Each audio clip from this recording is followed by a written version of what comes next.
Hello, everybody. Welcome to another episode of the Greenlink Podcast, where we will be talking today about energy efficiency as we transfer and move into the late fall season, into the heating time of the year here. And we're going to talk to you today about 15 different ideas of how you can improve energy efficiency on your home, kind of DIY style. Really basic stuff here. I don't think there'll be anything that's revolutionary or new that you've never thought of or heard of before, but certainly just some common sense ideas on how you can improve the comfort and the energy efficiency within your home, along with some friendly reminders along the way. So we're going to dive right in here. The first thing we've got on our list, pretty basic here, and it makes up a big part of the energy loss or the draftiness that we feel in our homes, which is sealing the windows and doors. This is, again, a really primary loss or issue when it comes to discomfort in our homes. You get, say, a strong wind out of the north and hitting the north side of all those windows, and they're leaky, and there's a lot of air movement, and that's going to drive right through the house, right through to the south side, and create this breeze effect in the home. And so I don't know about you, but growing up, we used to do the same where my mom would take out the hair blow dryer and the plastic, and she'd tape it up along the windows and hair blow dry it to tighten it up and shrink wrap it. And we would do that every year in our home, and that would really help make a difference. And there's even times now, like some of my bigger picture windows maybe, where I might actually do that in my own home to kind of help tighten things up. And, in addition to that plastic wrapping of the windows type approach, there's some other really just basic things that you can do and that you can consider. Weather stripping windows, again, depending on the style and the age of the window. You might have like a single hung window from, 1920s, 1930s, where that bottom sash of that window sits down on the sill. Sometimes we're not making a tight gasket there, and we're letting a little bit of air migration through, sometimes just a really small gasket. You've got to be careful that you don't start to kick that window out of alignment and create gaps elsewhere.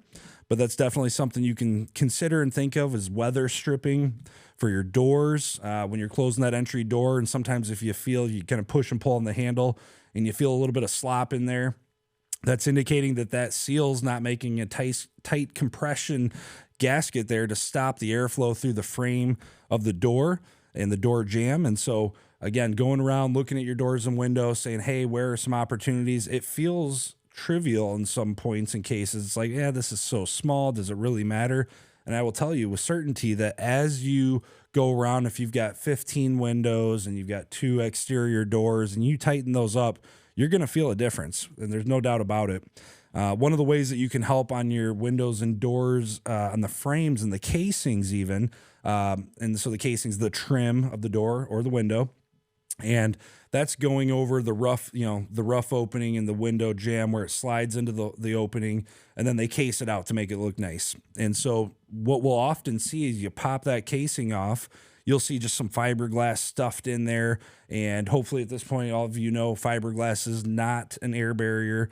And in fact, it's not even an insulation product when air is moving through it. All it is a filter. It's filtering the air coming into the house. And so what we like to do is, we'll look at that casing here and we'll put a fine bead of caulk on both sides of that casing, knowing that behind that we're covering that rough opening, which is probably allowing some airflow.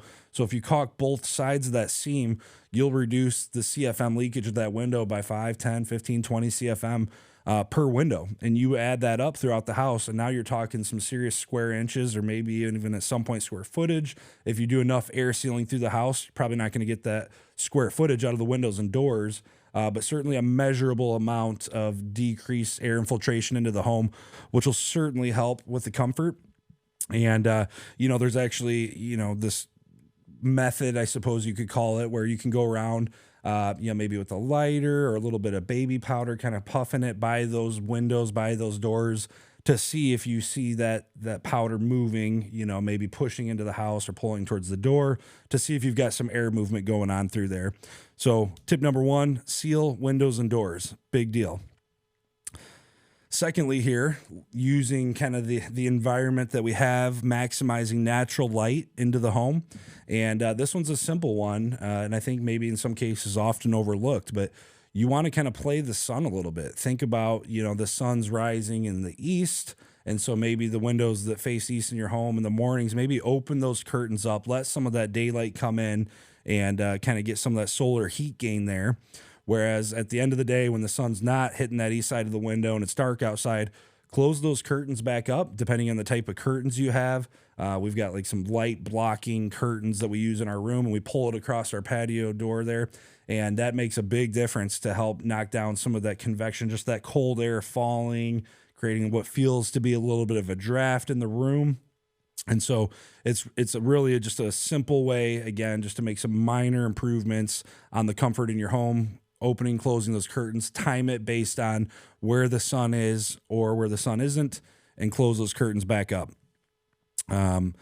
Number 3 here, we have upgrade to energy efficient lighting. So this isn't necessarily obviously on the comfort side, but it certainly plays into the energy efficiency, the cost of your utilities. This is, at this point in time, I'd say this is a no-brainer. You really should have LED light bulbs through your house. There's no reason not to. I guess some folks might have like some sensitivities, the different spectrums or the Kelvins of the light. You've obviously got the warmer spectrum where it's more of a orangish color coming out of the light bulb, or you've got the cooler side where it's a little more of a blue, kind of reminiscent of like a fluorescent lighting, a little more of a bright white. Typically in the homes, folks will want to lean a little bit more into the warmer spectrum of lights, especially in the wintertime too. I think that's something that you could consider. But again, at this point, this day and age, LED bulbs are so cheap. I don't even think they're selling incandescent bulbs anymore. I'm not sure though. I wouldn't imagine that would be common practice. The ROI and the cost savings on going from incandescent to LED, it's an absolute no-brainer. Think about your can lights in your homes too. Those are often overlooked. In fact, I'll kind of dovetail a little bit here. When we look at can lights in a home, that is one of the largest areas of air infiltration. You start to get to what's called the stack effect. So warm air is rising as it does, and then you've got these 6-inch holes in your ceiling where the can light ring is in there with a bulb, but it's essentially just a 6-inch hole in your ceiling. As that warm air starts to rise through those can lights, you perpetuate that stack effect, and now the warm air that's left your home has to be replaced, and so your home is under a negative pressure for that moment in time, and it's pulling in and forcing the air in through the small gaps, cracks, crevices around doors and windows, maybe at the foundation of the house. It's going to replace that air. In fact, sometimes folks will even say, I hear a little bit of whistling going on here. That whistling is that vacuum, is that negative pressure pulling that air in for that warm air to escape into the attic and move out to unconditioned space, which is not where we want it. Telltale sign that you have warm air escaping through your home is looking at the roof line when it's frosted outside or snowy on the roof, and you can see the different patterns of melting and frost and how things are working. That tells us a lot about what's happening at a home. And it's hard to get things perfect, but certainly incremental steps towards improvement will certainly pay off.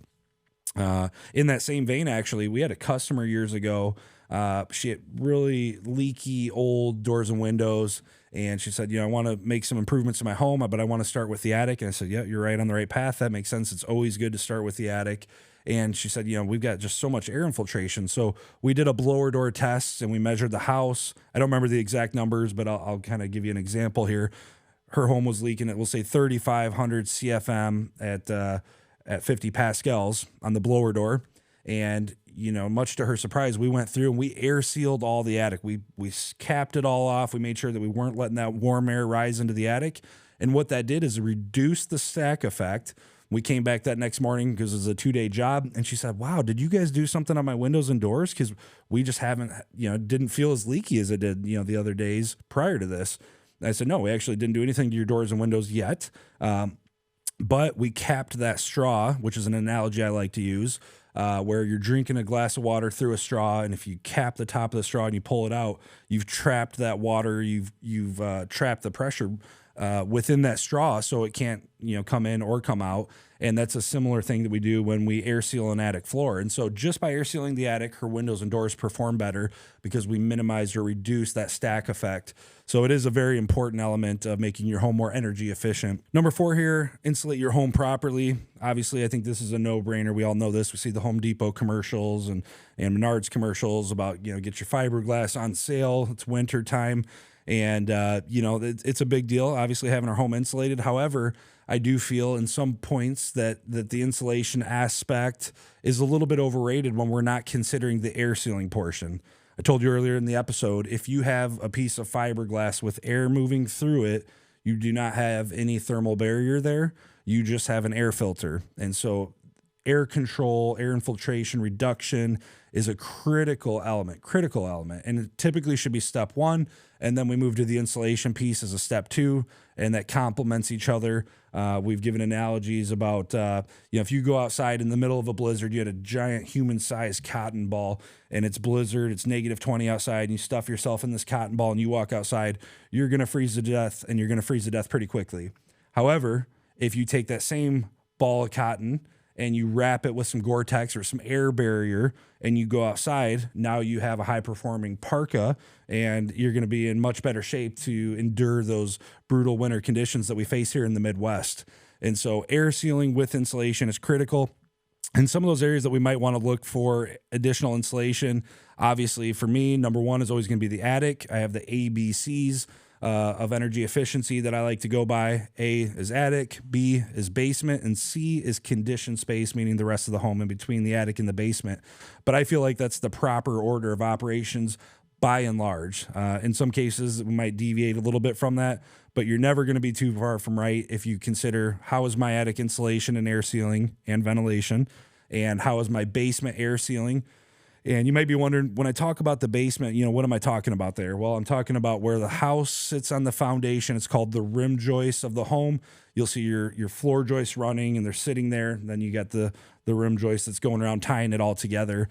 And that transition from concrete to wood is often a huge area of infiltration, not only for airflow, but also for pests, insects, rodents, mice, as they're getting into the homes in the wintertime. That's one of the main target areas in almost all homes, is that rim joist area. So it's a big deal, and there's a lot of value to be had. I tell folks, if you can swing it, start with the attic, get it all buttoned up, dialed in, hit that basement, and then wait and see how you feel, see what that improvement is. And then you might want to look at a phase two. Then you might look at replacing doors and windows. But it is a huge mistake and misconception to say, I want my home to be more energy efficient, I'm going to buy a $40,000 window package to make that happen. That is not the way to do it. If you have any interest in ROI or a logical order of operations for energy efficiency. Now, if you just want the doors and windows from a cosmetic standpoint, that's a totally different thing. But if you're saying, I want my home to be more comfortable, this is where I'm going to start, you're going about it in the wrong way. So number 5 here, we've got the service your heating system. Again, I think this is, often overlooked. And what does it mean? What do we do to service our heating system? Some really, really basic things. First and foremost, it's always good to schedule with the HVAC company to come out and do a clean and check.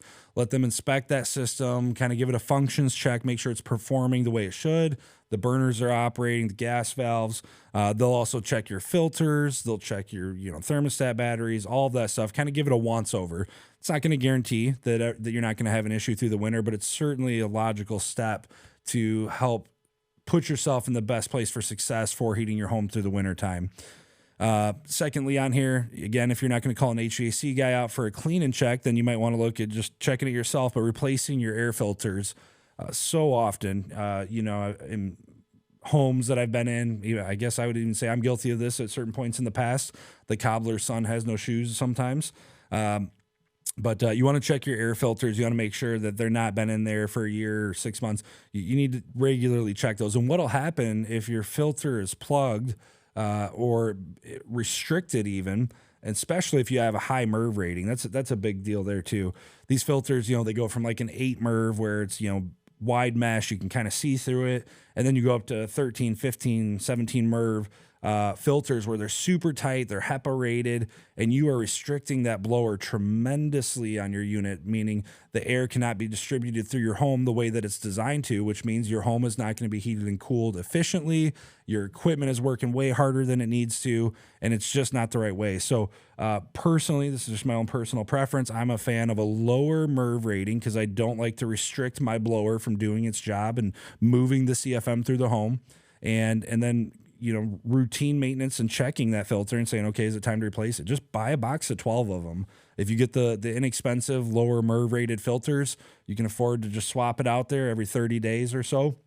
And make sure that piece of equipment's operating and breathing the way that it needs to. And then lastly, here we got install a programmable thermostat. So this is a great way to, help reduce utility expenses depending on how you operate within your home. And you really got to give that some consideration, meaning, at nighttime, maybe you like it a little bit cooler. So you set back that dial and you say, I'm going to program this from 9 p.m. to 6 a.m. I want to keep the house at maybe 67 degrees throughout the wintertime. And then in the mornings, I like it a little warm when I'm up and about, but I'm only here for a short period of time before I go to work for 12 hours. And so does it make sense to ramp that thermostat back up to 71 degrees for 30 minutes while you get ready for work? I don't know. Maybe not. I would say probably not. If you're really, really focused on the cost savings aspect of this, but then making sure that you dial that back down. Don't leave the house cranked up at 71 degrees if nobody's in there all day. So you want to consider that. But then you also want to think about, especially for the folks that have the real high efficiency heat pumps, cold weather heat pumps, that's a different animal. So a furnace is going to give you more horsepower, we'll call it BTUs, where it can increase that temperature real quick. It can recover, it can add heat to the air, bring up that temperature in a short amount of time. Whereas a heat pump is designed for slow and steady. I kind of think of it like highway miles for a heat pump. You're just kind of cruising, the RPMs are low, and you're just keeping steady progress there. Whereas, the furnace is more city miles. You're on, you're off, you're full throttle, you're on a drag strip, you're giving it all you got. And so there's a difference in the way those pieces of equipment operate. I would encourage you, if you have a heat pump, do a little bit of research. Be careful how you program your thermostat because, again, you don't want those wild swings in temperature. You want steady output, steady maintaining of the temperature inside the home. That's a really important aspect there.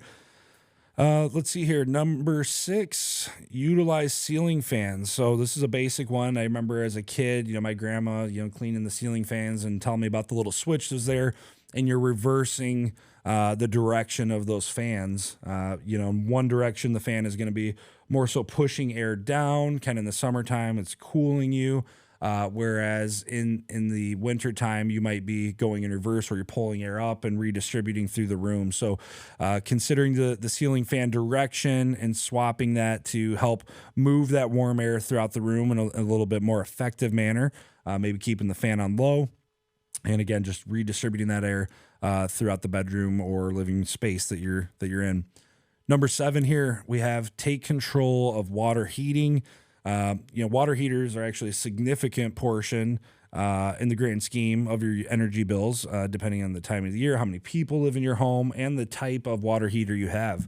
Nowadays, there's a lot of different options. You've got tanks, you got tankless, you've got the on-demand electric side, you've got gas on-demand heaters, you've got heat pump water heaters, which again, if you're looking at a heat pump water heater, keep in mind you want that steady control. It's not about huge swings in recovery time. It's steady maintaining that temperature. But a couple things you can do, examine and analyze the temperature which you're storing that hot water in your tank water heater. Maybe you don't need it on the very highest setting. Maybe you want to dial that down to A or B on the temperature setting of your water heater. Installing low flow fixtures, that's an important thing. So as you're, using that hot water, if you're just getting huge amounts of gallons per minute through the shower head or when you're washing your hands and you have a lot of excess warm water that you're using that's not needed, you can look at a low flow fixture, which is then going to kind of slow down the gallons per minute. Maybe for when you're washing your hands or at the kitchen sink or bathroom sink. You're going to reduce the gallons per minute, which in turn is going to reduce the amount of hot water that you're sending out, in turn reducing the amount of gas you're using to recover and heat up more water. So that's a great option, very inexpensive, very logical pathway. And then last but not least, you're using a hot water heater blanket, depending on, where your water heater's at. Typically it's going to be in the basement. And is your basement conditioned or semi-conditioned? Gets to be a little bit of a question there too. But still, even if it's a conditioned basement, you're maintaining at 70 degrees. That hot water heater is trying to keep water at 120 degrees or 130 or whatever the setting's at. And so it's still losing some of the BTUs and some of the warm air transferring from the basement to that water heater. And so water heater blanket is a great idea, very low cost, very logical step to help increase your energy efficiency and reduce your utility bills in your home. Number 8 here. So this one's not so much about energy efficiency adjacent, but it's more so just about your home, taking care of your home and protecting against moisture damage. And this is actually inspecting and cleaning out your gutters. That I think that's undervalued, underappreciated, that the importance of your gutters and your downspouts to make sure that all of that water that's melting on the roof or getting rained onto the roof can come down through that gutter system and be ran out to the yard away from your home's foundation. I would say 7 out of 10 times that I've been in a home, they say, hey, we've got some water infiltration issues here. We'll go around the outside, we'll look, and we'll see gutters are plugged or the downspouts are taken off because, you know, when you're mowing, you're pushing them to the side and they were in your way, and so you pulled them off, and now you're just dumping huge amounts of concentrated water right up against your home's foundation. You are asking for a problem if you're doing that. So you really want to take a look at that, make sure that you're getting that water away from the home, and then also considerations towards trying to help yourself as best you can. Not that having your gutters clean will eliminate this, but thinking about ice dams that are building up through the winter time, they can damage your gutters. You get that kind of steady strip, and actually what can happen is then that water can start to push back up under the shingles. You can get water infiltration from the roof side as well. And so our gutters are one of the first lines of defense to help keep our home dry and prevent water infiltration. So it's a good thing to check in the fall, especially with all the leaves coming down. It's common that your gutters are going to be plugged and obstructed, and it's something you want to take care of before you go into the wintertime. Number 9, this one here I think is a very logical option, which is conduct a home energy audit. There's a couple different ways you can go about this. You can look at some DIY home energy pathways, on EnergyStar.gov, Greenlink. On our website, we've got a blog posted about some really basic DIY energy audit steps that you can take as a homeowner. Or you can call a professional, being Greenlink or whoever's in your service area. I think some important things you want to consider there is that organization that you work with, if you do end up hiring somebody, making sure that they're BPI certified. BPI, which is Building Performance Institute. It's kind of the national standard when it comes to energy auditing, the steps, the process involved in that, and the data collection, and the things that we're looking at there. If you don't have anybody that's BPI certified in your area, although unfortunate, I guess the next thing I would suggest to you is make sure that individual has a blower door and an infrared camera. Those are really, really critical when you're looking at the thermal envelope and the air barrier. You have to have it. In fact, I've had conversations with folks that were energy auditors through the years, even on one particular job where we got an email from a guy and said, hey, you got all kinds of air leakage issues here on a project we did. I said, okay, well, what was the blower door reading? Because we're showing a 33% reduction on our job there. He said, well, I didn't have a blower door. I just kind of walked around and felt with my hands. I'm like, okay. You really need to be able to measure that. A professional is going to be able to come in there, use the tools, use the instruments that are standard throughout the industry, and quantify and dial in on hidden issues that your home might be having. You can't find it all by feeling around with your hand. As a homeowner, sure, that's a good step. You're trying to dial in on things as best you can with the means that you have. But as a professional, and if you're paying somebody, you got to make sure they've got a blower door fan and an infrared camera. And then really, even to take it a step beyond that, they really need to be able to use their manometer and their combustion analyzer to measure and assess the negative air pressure in your CAS room, combustion appliance zone. Because what can happen actually is you tighten up houses, you're not allowing as much air to come in. We talked about that airflow through the home. And you can actually create drafting issues in the furnace or water heaters. Typically, that's only going to be in a case where it was already installed incorrectly. However, we find that it's very common. If a house used to have an 80% furnace that had a flue going up to the attic, and then it had a water heater, which was tied into that flue, going into a common flue up to the attic, what will happen is that common flue is designed for a certain amount of BTUs. When the engineers built that home, they're looking at it and say, okay, we got a 100,000 BTU furnace. We got a 40,000 BTU water heater. We've got 140,000 max BTUs going in here.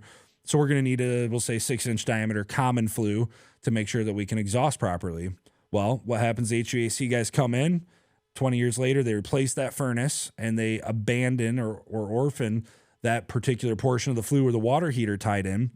And they go to a high efficiency. So they're venting out through another location in the home, no longer using that common flue. And now that water heater can't create enough BTUs to establish a draft to get that carbon monoxide out of the home. And then you start to see, melting of the little grommets around the water heater. You see signs of drafting issues or condensation issues is another big one. If you look at your common flue at your home and you can see water stains running down it, maybe even corrosion, that's indicative of a drafting issue that you have. And, what really should be done in those cases, if you have a HVAC company come in, you say, hey, we're pulling the old 80%er, we're putting in a high efficiency 90% furnace, meaning we're going to bypass this common flue.